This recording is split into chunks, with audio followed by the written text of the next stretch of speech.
Here's the real problem. Wind offshore costs 13 times more than natural gas. That's just what it costs. It's not, and I'm not taking a position here, I'm just saying that's what it costs. That's the reality. That one didn't do too well either, did it? Does it create jobs? Well, okay, this is supposed to pull on your heartstrings. You're supposed to feel bad now. That's what, why that picture's there. And you should feel bad about it. When you look at the Verso study, which was done in Scotland, we were talking about losing 3.7 jobs for every job created by wind power. This isn't some lunatic doing it. This is a legitimate organization that had no policy perspective, was just asked to determine what the economic implications are.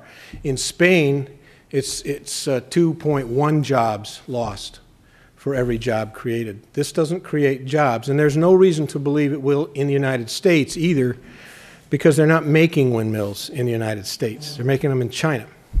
And they're not mining the rare earth metals that we need in the United States, although we could. They're mining them in Afghanistan and in China. So you're not seeing the jobs that one might hope you might to see.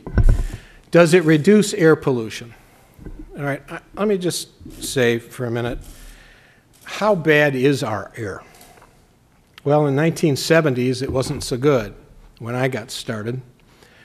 But today, we have these things called National Ambient Air Quality Standards. They don't take cost into account. They say, how clean does the air have to be for it to be healthy?